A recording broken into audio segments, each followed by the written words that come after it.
Everyone, hallelujah, praise the lord. प्रभु यीशु मसीह की मीठे और मधुर नाम में सारे भाई और बहनों को सलाम। एक बार फिर से आपकी बहन आप लोगों के सामने वचन लेके आई है, उत्पत्ति अध्याय 2। मुझे विश्वास है मेरे सारे भाई बहन आशीषित होंगे, प्रभु यीशु मसीह में आनंदित होंगे, हालेलुया। चलिए छोटी सी प्रार्थना करते हैं वचन शुरू करने से पहले। धन्यवाद मेरे सामर्थ्य प्रभु, प्रार्थना करते प्रभु यीशु, आपने मुझे अगुवाई करी फिर से पिता, मैं इन सब भाई बहनों के आगे पिता वचन को रख सकूँ खुदावन। आज जो भी वचन खुदावन ये सारे सुने, आत्मा भर जाए पिता, लोग बंधन टूटे, वचन पे बने रहें, अड़े रहें, खड़े रहें, अंधकार की शक्ति इनकी जिंदगी में कार्य न करने पाए प्रभु यीशु मसीह, इन जीसस नेम, आमीन आमीन। उत्पत्ति अध्याय 2, हालेलुया। आज है 7वां दिन। यो आकाश और पृथ्वी और उनकी सारी सेना का बनाना समाप्त हो गया और परमेश्वर ने अपना काम जिसे वह करता था 7वें दिन समाप्त किया और उसने अपने किए हुए सारे काम से 7वें दिन विश्राम किया, हालेलुया। परमेश्वर ने आकाश को बनाया, धरती को बनाया, ग्रहों को बनाया, छोटी ज्योति, बड़ी ज्योति, ढेरों ज्योतियाँ, जल को बनाया, जल के 2 भाग करें, समुद्र को अलग करा, सूखे भाग को अलग करा, हालेलुया। रेंगने वाले जंतु बनाए, 4 पैरों पर चलने वाले जंतु बनाए, छोटे पेड़ बनाए, बड़े पेड़ बनाए, बड़े पेड़ों में ऐसे फल जिनमें बीज वाले फल को बनाया, पक्षियों को बनाया, हालेलुया। मनुष्य को बनाया, महान परमेश्वर है। और परमेश्वर ने अपना काम जिसे वह करता था 7वें दिन समाप्त किया।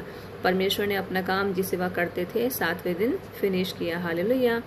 और उसने अपने किए हुए सारे काम से 7वें दिन विश्राम किया। प्रभु ने अपने किए हुए काम से 7वें दिन विश्राम किया, हालेलुया। ये वो विश्राम की बात नहीं, मेरे नए भाई बहन सोच रहे होंगे दीदी सिस्टर क्या पढ़ा रही है, कौन सा विश्राम, क्या वो वाला विश्राम है सोने वाला। प्रभु जी ना सोते हैं ना ऊँघते हैं, हालेलुया। ये प्रभु ने हमारे लिए मैसेज दिया कि प्रभु ने आदम को अपने स्वरूप में बनाया, आदम हवा को, खुदावन ने आदम को हवा को अपनी महिमा के लिए बनाया था कि हमारी ज़िंदगी से प्रभु की महिमा हो, हम उनकी वर्शिप करें, लेकिन धोखेबाज निकले, ठीक है। सो प्रभु ने हमारे लिए विश्राम दिन ठहराया कि हम 6 दिन काम करके 7वें दिन प्रभु के भवन में उपस्थित हों। प्रभु ने हमें और आशीषित करने के लिए वचन हमारे लिए ठहराया। प्रभु हमारे लिए हमसे बहुत प्यार करते हैं, प्रभु ने सब कुछ हमारे लिए करा। प्रभु को कोई ज़रूरत नहीं है अपने सामने, प्रभु के सामने तो ऑलरेडी लाखों करोड़ों सरदूत रहते हैं उनकी महिमा करने के लिए। प्रभु को ना पैसा चाहिए ना कुछ चाहिए, प्रभु हमसे से प्यार चाहते हैं, हालेलुया। जिस तरह प्रभु यीशु मसीह जब धरती में थे तो उन्होंने प्रभु होके अपने को शून्य किया, हमें मैसेज दिया कि मैं जब शून्य हो सकता हूँ, मैं माफ़ कर सकता हूँ, तुम क्यों नहीं। जब मैं प्रभु होकर प्रार्थना कर सकता हूँ, तुम तो मनुष्य हो, तुम तो मिट्टी हो, हालेलुया। प्रभु यीशु मसीह जब पकड़वाए जाने को थे, जब वो जैतून पहाड़ पर प्रार्थना कर रहे थे, सो प्रभु ने बोला था कि हे पिता, यदि तू चाहे तो इस कटोरे को मेरे पास से हटा ले, हालेलुया, तो भी मेरी नहीं परंतु तेरी इच्छा पूरी हो। तो प्रभु ने हमें मैसेज दिया कि हमारी लाइफ में कुछ भी होता है, चाहे वो फाइनेंस प्रॉब्लम हो, चाहे वो मैरिज प्रॉब्लम हो, चाहे वो बच्चे की प्रॉब्लम हो, चाहे वो स्टडी हो, चाहे जॉब हो, व्हाटएवर, चाहे रिलेशनशिप हो, प्रभु से पूछे खुदावन आपकी मर्जी क्या है मेरी ज़िंदगी में, प्रभु आप क्या चाहते हैं, मुझसे क्या गलती हो रही है। घुटने टेक के प्रार्थना करें, पूछें प्रभु मेरे नहीं आपकी इच्छा पूरी हो। अगर रिश्ता आपकी तरफ से नहीं, प्रभु जी आपकी मर्जी पूरी हो कि अगर आप चाहते हैं तो ना हो, सब कुछ प्रभु के आगे समर्पित करें, प्रभु से पूछें। आज जो लोग वचन में कमज़ोर हैं वो अपने मन से स्टेप उठा जाते हैं, सो पछताते हैं, सो वचन पे कमज़ोर होने के कारण उनकी लाइफ में प्रॉब्लम्स आती हैं, प्रभु की इच्छा जानने की कोशिश नहीं करते हैं। सो और परमेश्वर ने 7वें दिन को आशीष दी और पवित्र ठहराया, हालेलुया, क्योंकि उसमें उसने सृष्टि की रचना के सारे काम से विश्राम लिया। उसने सृष्टि की रचना के सारे काम से विश्राम लिया 7वें दिन।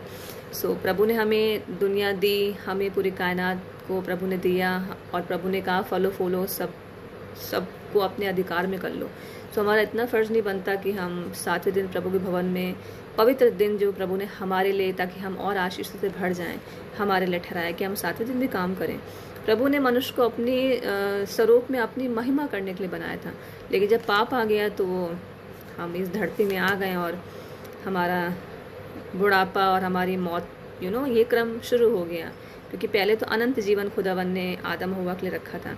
सो मुझे विश्वास है कि वचन आपको समझ में आए, वचन पे अड़े रहिए, खड़े रहिए, बाइबल को डाउनलोड करिए, फिर पढ़िए, अपने आप से पढ़िए।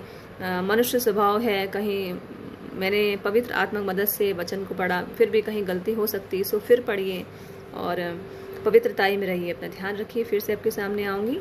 सबको जय मसीह।